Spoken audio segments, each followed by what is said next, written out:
O índice CNN desta semana vai fazer um balanço de um dos eventos mais importantes do calendário eleitoral. A janela partidária se fechou na semana passada e trouxe mudanças relevantes nos cenários das capitais. Por isso, Antônio Lavareda já se junta a mim aqui na tela para analisar nosso primeiro indicador do índice CNN de hoje. Bem-vindo, Lavareda. Já vou mostrar aqui a primeira arte que a gente preparou. A gente mostra, o IPESP Analítica fez uma análise de 77 candidatos mais competitivos nas capitais. E desses, 17 mudaram de partido e outros 59 não mudaram.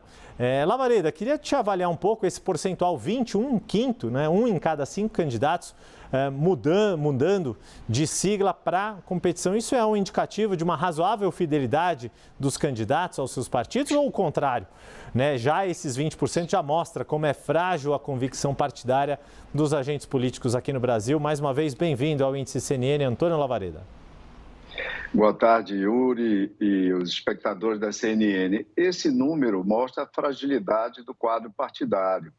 Yuri, veja o seguinte, os prefeitos e vice-prefeitos, a rigor, eles estão livres, entre aspas, para mudar de partido, porque eles são eleitos pelo voto majoritário. Quem fica mais vulnerável e aí exercita mais a sua liberdade durante a janela partidária são os vereadores. Por exemplo, em Belo Horizonte, a cidade conta com 41 vereadores, Yuri. 20 vereadores mudaram de sigla, mudaram de legenda. E esse quadro de Belo Horizonte mais ou menos se espalha pelo conjunto do país, mostrando o quanto o enraizamento dos partidos brasileiros na sociedade praticamente inexiste, salvo uma ou outra exceção.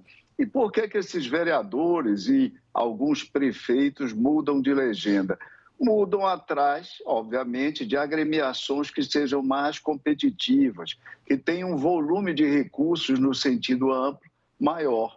Seja mais recursos de fundo eleitoral, seja acesso a ministérios ou até presença nos ministérios, seja presença nos governos estaduais, onde obviamente estão os respectivos municípios. Então, isso nos mostra, como você provocava no início da sua questão, fragilidade do sistema partidário, o que é algo, basicamente, bastante negativo para a nossa democracia, Yuri. Sem dúvida, afinal de contas, os partidos é que são as instituições pelas quais as pessoas podem exercer a política institucional por meio dos seus mandatos no Executivo ou no Legislativo.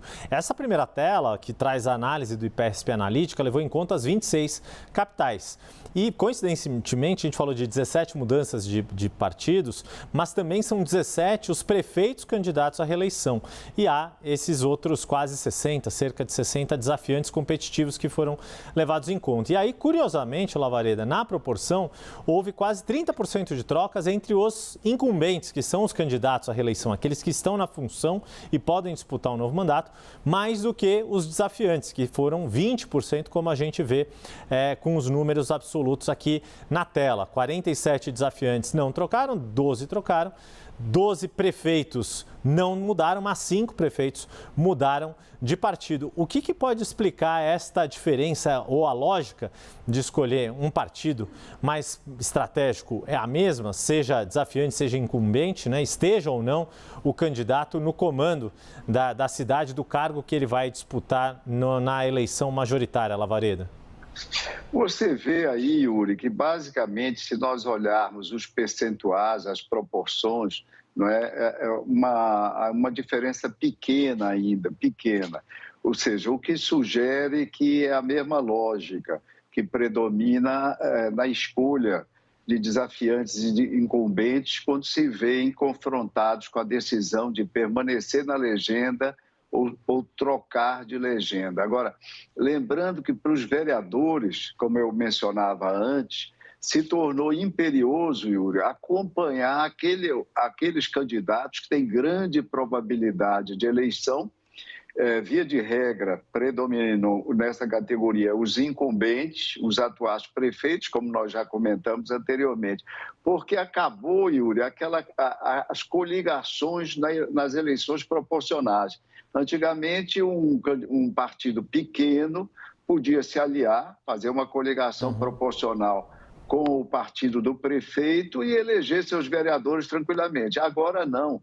Então você tem verdadeiros deslocamentos em massa quando você analisa cidade a cidade, os vereadores literalmente correndo atrás para se filiarem no partido do prefeito ou, quando são do campo da oposição, se aliarem àquele partido que patrocina, onde está filiado o principal desafiante, aquele que tem chance efetiva, alguma chance efetiva de vir a ser vitorioso, Yuri. E é essa a lógica que predomina.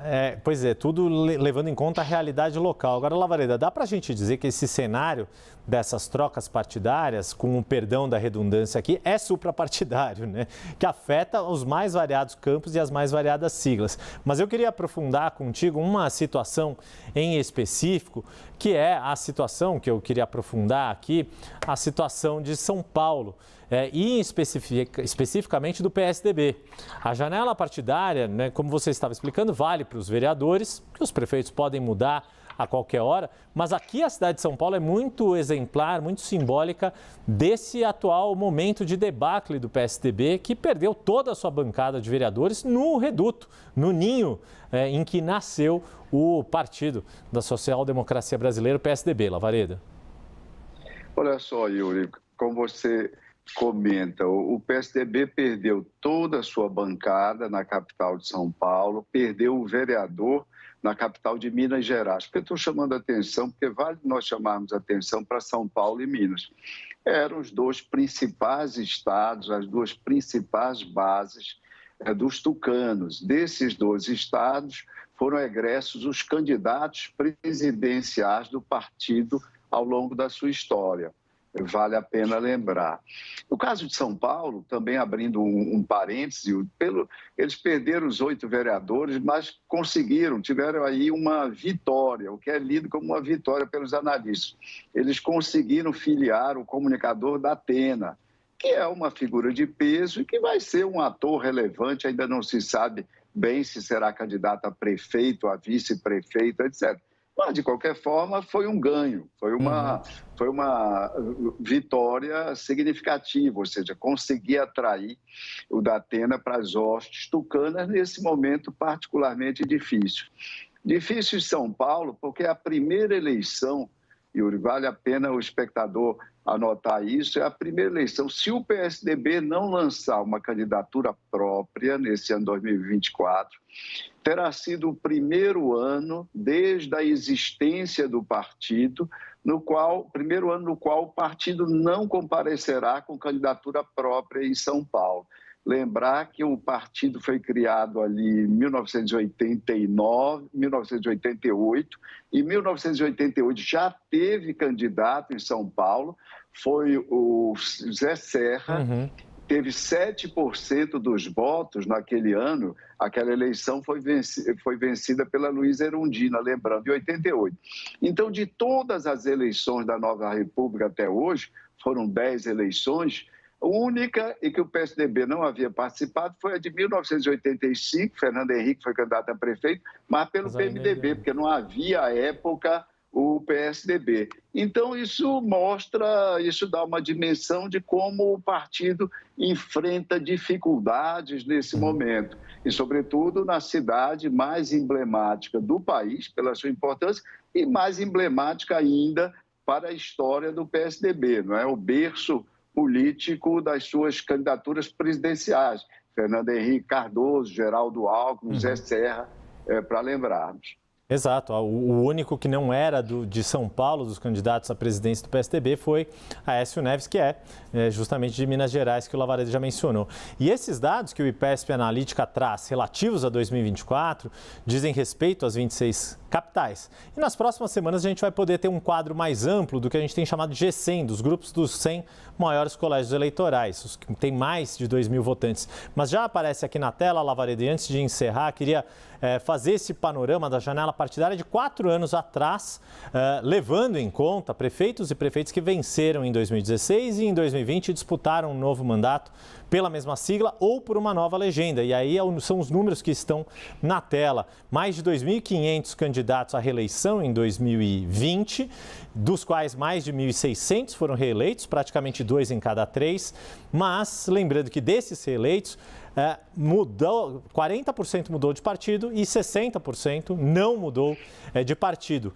Quando a gente olha o cenário como um todo, a fidelidade partidária ainda tem um pouco mais de peso ou predomina aí nos mais variados portes de municípios. Lembrando que a maioria dos municípios no Brasil, Lavareda, é de pequeno porte, né? Ô Yuri, veja uma coisa, provavelmente a gente vai ver isso quando os dados forem totalmente computados, mas provavelmente, muito provavelmente, as mudanças, as trocas que se verificaram em 2020 terão sido maiores do que as que ocorreram nesse ano de 2024. E por quê? Porque 2016 foi uma eleição tsunâmica, por exemplo, para o PT. Foi uma eleição onde o partido enfrentou enormes dificuldades, foi a eleição mais danosa do ponto de vista dos resultados para a legenda.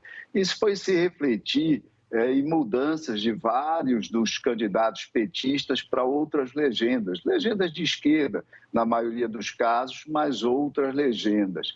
2020 também foi uma eleição que refletiu aquilo que é chamado de eleição crítica, que foi a eleição presidencial de 2018, que também teve reflexos sobre a composição da bancada federal. Então, em 2020, houve um grande deslocamento, um grande movimento no sentido de alinhamento das bases locais com o quadro, com a nova configuração da política nacional, sobretudo no dizendo respeito à Câmara Federal e ao rebatimento, ao deslocamento, ao realinhamento de forças, de fato, na eleição federal também, Yuri.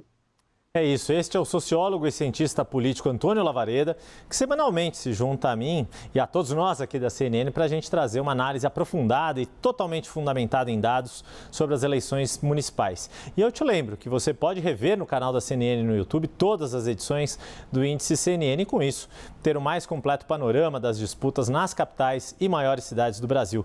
Lavareda, muito obrigado, como sempre. Até a próxima semana. Até a próxima, Yuri. Obrigado.